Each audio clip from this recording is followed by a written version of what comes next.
Thank you, Peter. Thank you very much. Good morning, everyone. Free State is something else, huh?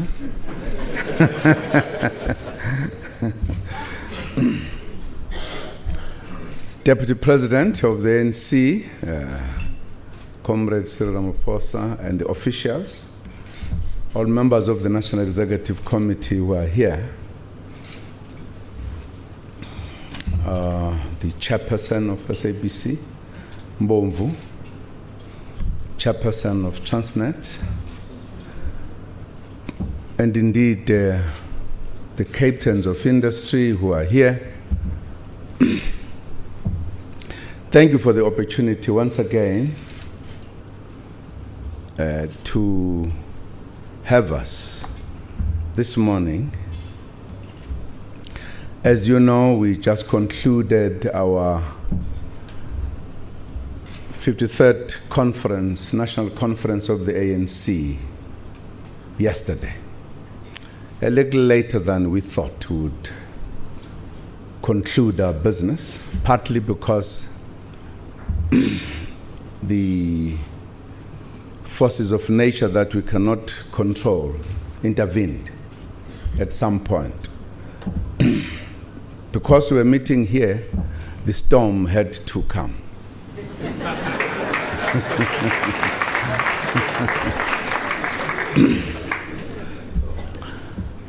But thank you very much indeed. We, as you know, the ANC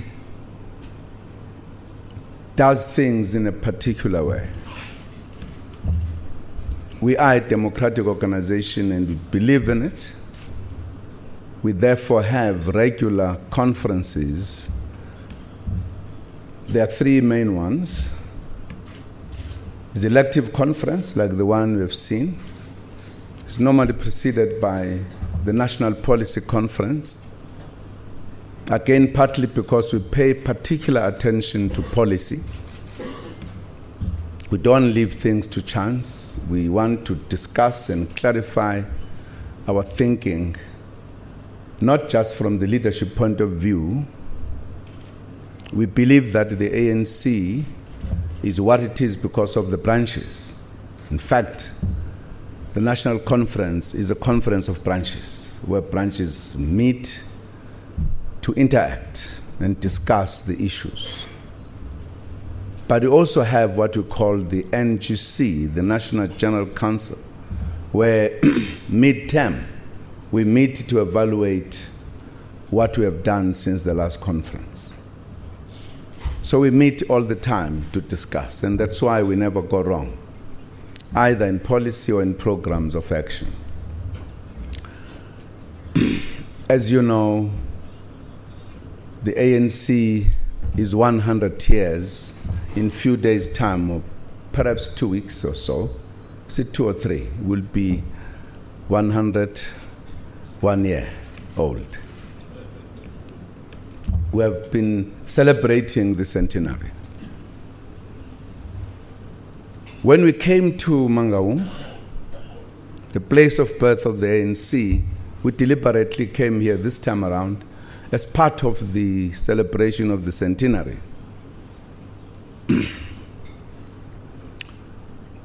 We're looking forward to do the usual. Firstly, to give a report on what has happened since the last national elective conference of the ANC in Polokwane. Because that leadership was given an opportunity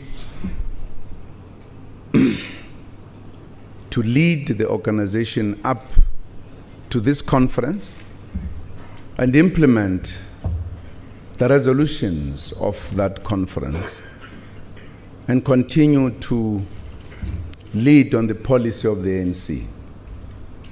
So firstly, as you know, there are three major reports that are always given: the political report, the organizational report, and the treasurer's report, which is the financial report.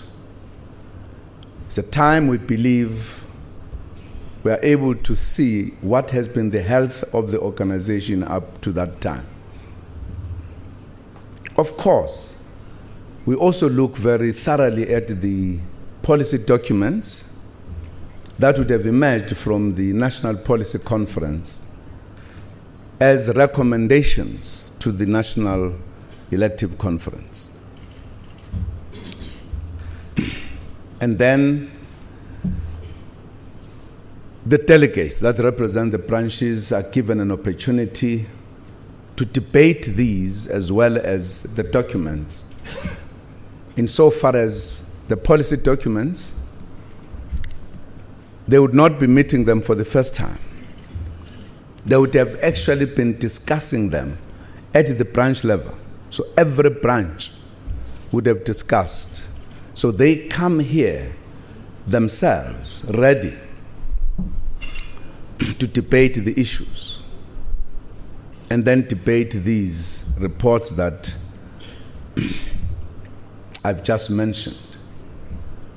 We give more time to the commissions because we want to give more time to the delegates to discuss about their organization, its policies, its resolutions, the life of the ANC, how healthy it is.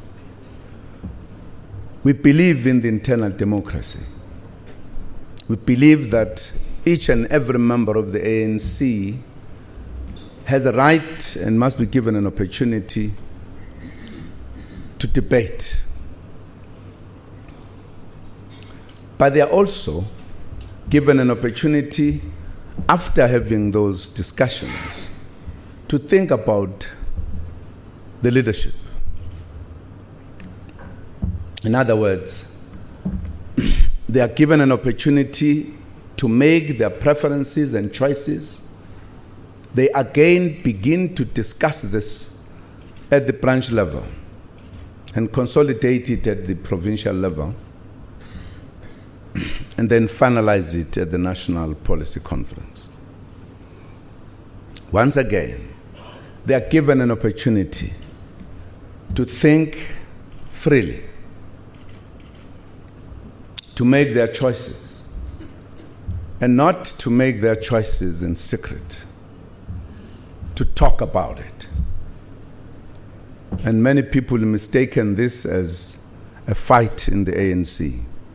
And we have said people have not understood the democratic culture in the ANC. We are a democratic organization. And we are proud of that. And of course, because those who would be saying we prefer this or that will speak and would not shy to say so, and many people begin to think there is a war within the ANC. And those who are very eloquent, as they were saying as we were coming to Mangaung, I must correct myself, Cyril. I must not say Mangaung, I must say Mangaung.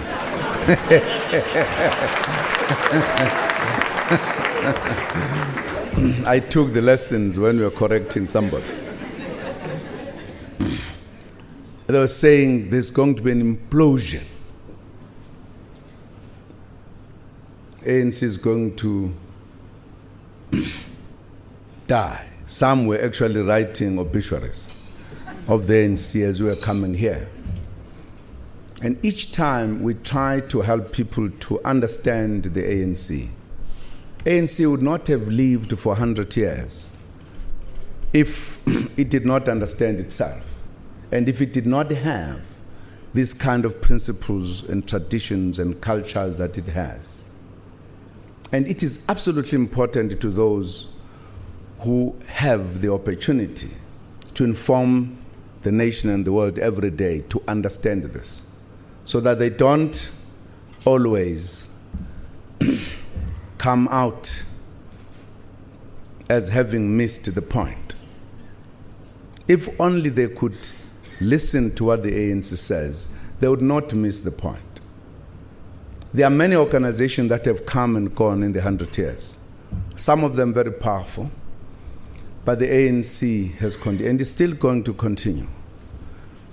I'm sure those who leave when we finish the next century, they will be there when the ANC celebrate the second century, because it will still be there.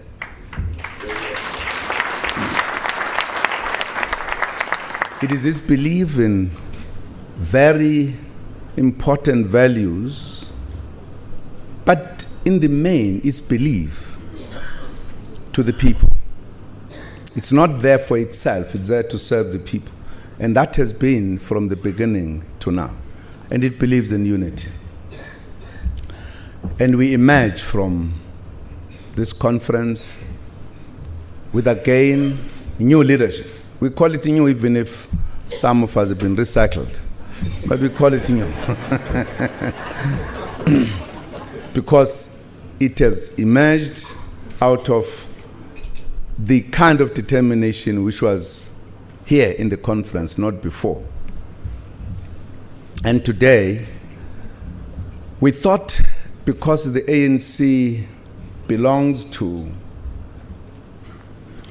the people of this country, we must come as the officials, all of us, at one go, so that the people of this country must know who are in the top 6 of the ANC. Again, with the kindness of the New Age, Transnet, SABC, we have an opportunity to do so today. And my comrades at some point will be joining me to interact with yourselves.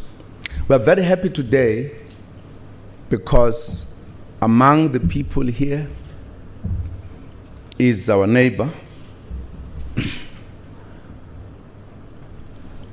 the Prime Minister of Lesotho, Ndade Tom Kabane.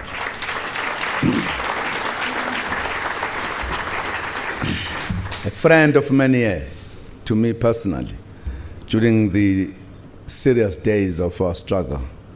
He can tell you stories about what happened at some point. There's a story he loved to tell about him asked by Bugwater, where is Mr. Z?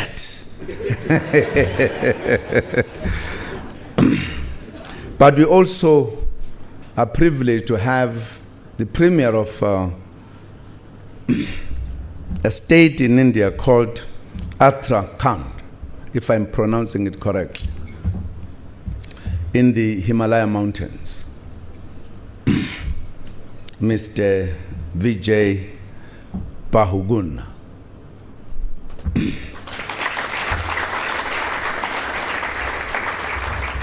Who was saying they come from a democratic country, India, and everybody knows it. But he said, and this is not a South African, I've never seen such democracy. I believe I come from India, one of the old democracies. Amazed by the delegates, the quality of the discussion from ordinary delegates of the ANC. He even goes further to say, but they are English. It was very high quality.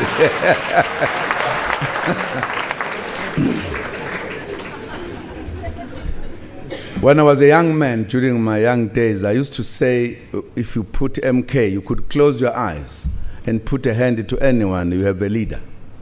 Because ANC gives itself time to mold and develop its cadres. And that's what we have said.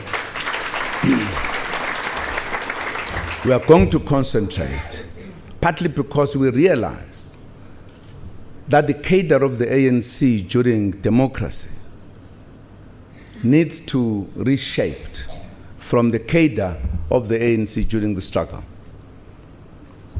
During the struggle, our focus was to liberate South Africa at all costs, and we were prepared for anything. We had a very specific discipline that made us to succeed, to defeat the apartheid regime. Disciplined in politics, knew exactly what we wanted to do. That is why we carried the negotiations that nobody believed will ever succeed and produce a democratic country like we have. We believe time has come that we produce a cadre of today that must understand how to serve the people under democracy. And that is the strength of the ANC, that it's not the leader or the leaders, but it is the entire organization that participate. We don't believe in a leader, we believe in the collective leadership. And some people criticize this. It's absolutely important. Because we say, in Zulu, I don't know whether we can interpret this, Peter. Injobo enhle itungelwa ebandla.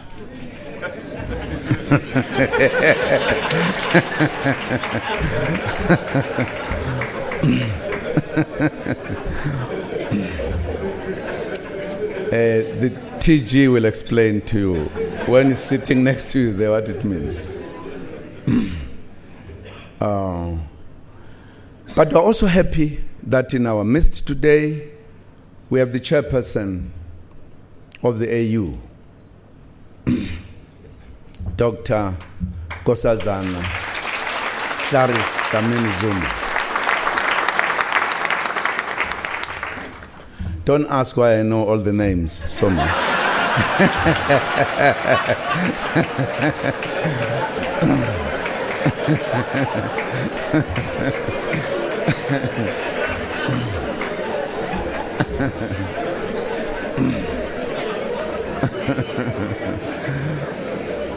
Once again, a tried and tested cadre of this movement.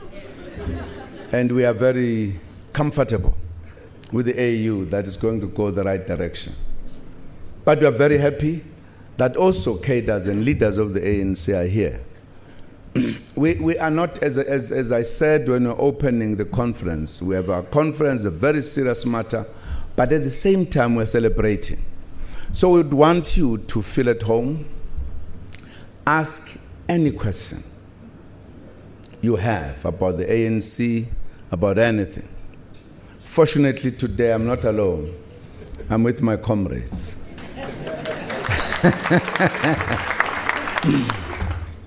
They are, all of them without exception, tried and tested cadres, and that's why the delegates felt at these challenging times they should be the one at the top.